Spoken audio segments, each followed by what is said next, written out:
আজি আমি নিখিল বড়ো ছাত্ৰ সন্থাৰ তৰফৰ পৰা দুজনীয়া সজাতি দল বিটিচিৰ প্ৰিন্সিপাল সেক্ৰেটাৰী সিদ্ধাৰ্থ সিং ডাঙৰীয়াক আমি লগ ধৰিছোঁ আৰু তেখেতৰ হাতত বৰ্তমান বিটিচিৰ যি এডমিনিষ্ট্ৰেটৰ আছে ৰাজেশ প্ৰসাদ তেখেতলৈ আমি এখন স্মাৰক পত্ৰ আমি প্ৰদান কৰিছোঁ আৰু কপিটো প্ৰিন্সিপাল সেক্ৰেটাৰী বিটিচি আমি প্ৰদান কৰিছোঁ আৰু ইয়াৰ যোগেদি আমি নিখিল বড়ো ছাত্ৰ সন্থা যেহেতু লকডাউনৰ বাবে আৰু মহামাৰী কৰোনা ভাইৰাছ বা কোভিড-19ৰ বাবে আৰু ইয়াত যেহেতু মডেল কোড অফ কণ্ডাক্ট চলি আছে তাৰ মাজত যেহেতু নিৰ্বাচিত চৰকাৰৰ কাৰ্যকাল 27 এপ্ৰিলত উকলি গ'ল আৰু ইয়াৰ পিছত সাংবিধানিক মুৰব্বী হিচাপে সংবিধানৰ সিস্টেমেটিক যি ব্যৱস্থা আছে সেই ব্যৱস্থাৰ যোগেদি মহামান্য যি ৰাজ্যপাল ডাঙৰীয়া প্ৰফেসৰ জগদীশ মুখীয়ে বিটিচিৰ যি শাসনৰ যি দায়িত্ব তেওঁ নিজে হাতত লৈছে বা ৰাজ্যপাল শাসন ইয়াত প্ৰৱৰ্তন কৰা হৈছে তো ৰাজ্যপাল শাসন ইয়াত প্ৰৱৰ্তন হোৱাৰ পিছত আমি নিখিল বড়ো ছাত্ৰ সন্থাই আজি আমি প্ৰিন্সিপাল সেক্ৰেটাৰী আৰু এডমিনিষ্ট্ৰেটৰক আমি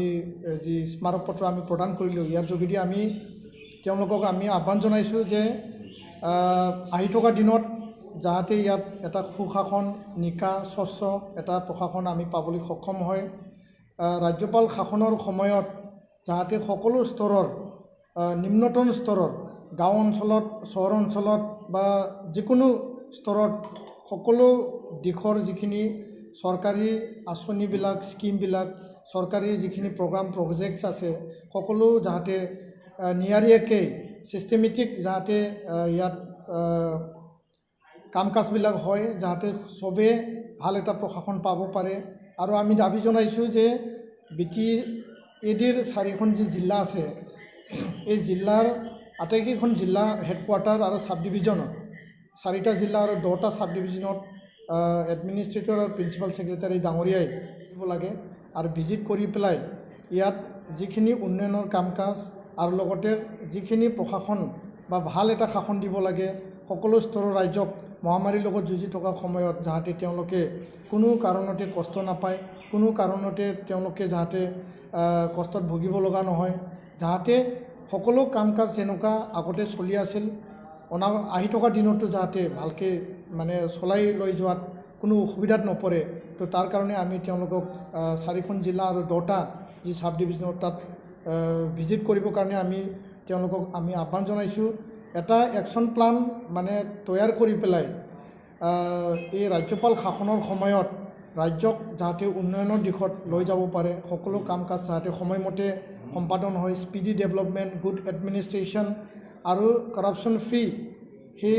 সকলো দিশটো যাতে চোৱা চিতা কৰি পেলাই প্ৰশাসন মানে ৰাইজৰ প্ৰশাসন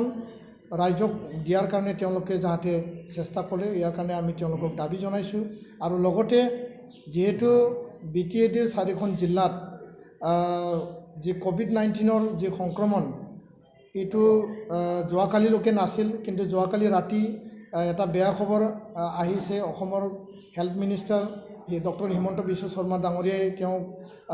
টুইট যোগে তেওঁ জনাইছে যে গোসাইগাঁৱৰ এজন যুৱক আছান আলী নামৰ তেওঁ ৱেষ্ট বেংগলত মানে তেওঁ ঘূৰিবলৈ গৈছিল বা তেওঁ ট্ৰেভেল হিষ্ট্ৰী আছিল আৰু তেওঁৰ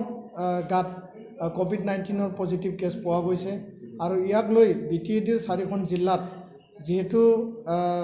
এই গ্ৰীণ জ'ন আছিল তো এই গ্ৰীণ জ'নৰ পৰা আজি তাৰিখত কোকৰাঝাৰ জিলাত এটা আতংকৰ পৰিৱেশ এটা সৃষ্টি হৈছে মানুহৰ মনত এটা শংকা বৃদ্ধি পাইছে কিন্তু আমি দেখিবলৈ পাইছোঁ যোৱা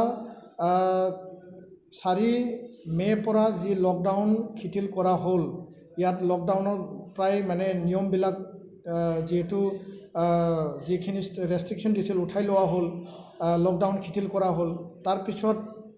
প্ৰায়বিলাক যিখিনি টাউন আছে প্ৰায়বিলাক গাঁও অঞ্চল আছে বজাৰ আছে বা সৰু বৰ যিখিনি টাউন আছে গোটেই এই অঞ্চলবিলাকত মানুহৰ যি জনসমাগম বা মানুহ বেছিকৈ ওলাই অহা আমি দেখিবলৈ পাইছোঁ। তো আমি ৰাজ্যক আহ্বান জনাব বিচাৰিছোঁ নিখিল বড়ো ছাত্ৰ সন্থাৰ তৰফৰ পৰা এনেকুৱা যাতে ভাবি নলয় যে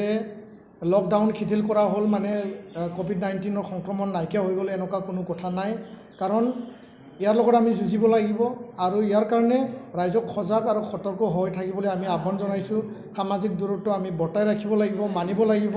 আৰু লগতে আমি ৰেগুলাৰলি আমি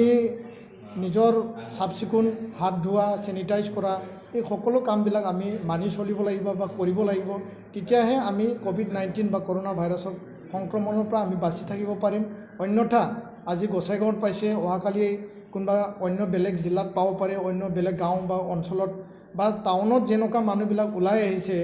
মানে যেনেকুৱা ভিৰ কৰিছে, তো ইয়াৰ পৰা আমি যথেষ্ট সতৰ্ক হ'বলগীয়া আমাৰ আছে। তো ৰাইজক আমি আহ্বান জনাইছোঁ যে কোনো কাৰণতে যাতে ইজনৰ পৰা ইজনলৈ যাতে এইটো সংক্ৰমণ মানে নহয় আৰু তাৰ কাৰণে সতৰ্কতা আৰু সজাগতা সেই সকলো দিশটো নজৰত ৰাখি পেলাই প্ৰশাসনে বা হেল্থ ডিপাৰ্টমেণ্টে বা ৰাজ্য চৰকাৰে, কেন্দ্ৰীয় চৰকাৰে যিখিনি নিৰ্দেশ জাৰি কৰিছে সেই নিৰ্দেশ আমি মানিব লাগিব। অৰ্থনীতিৰ দিশত আমি সবল হ'বৰ কাৰণে লকডাউন শিথিল কৰা হৈছে বা আমাৰ যি দৈনন্দিন জীৱন, আমাৰ যিখিনি খাটি খোৱা মানে দৈনন্দিন দিন হাজিৰা কৰা মানুহ বা দিন মজুৰি কৰা বা লেবাৰ বা শাক পাচলি যিখিনি ব্যৱসায় কৰা সকলো স্তৰৰ মানুহ যাতে এটা এই সময়ত আৰ্থিকভাৱে যি জৰুলা হৈ পৰা এটা পৰিৱেশ এইটো যাতে সকাহ দিব পাৰে, ইয়াৰ কাৰণে সকলো কাম কাজ বা বজাৰ বা টাউন এটা ছিষ্টেমেটিক গাইডলাইন দি পেলাই খুলিব দিয়া হৈছে। তথাপিও আমি ইয়াৰ পৰা বাচি থাকিব লাগিব আৰু ইয়াৰ পৰা সতৰ্কতা আৰু সজাগতা আৰু সামাজিক দূৰত্ব, ফিজিকেল যি ডিষ্টেঞ্চ মেইনটেইন কৰা আৰু চেনিটাইজ আৰু হাত ধোৱা বা আমি চাফ চিকুণ থকা এইটো আমি নজৰত ৰাখি কাম কৰিব লাগিব। অন্যথা আমাৰ এই অঞ্চলত বা আমাৰ জিলাত বা আমাৰ এই জাগাবিলাকত কৰোণা ভাইৰাছ নাহিব বা আহিব নোৱাৰে তেনেকুৱা কোনো কথা নাই। তো ইয়াৰ কাৰণে যিহেতু এই প্ৰথম কেছ কোকৰাঝাৰত এতিয়া পাবলৈ পাইছে পজিটিভ, তো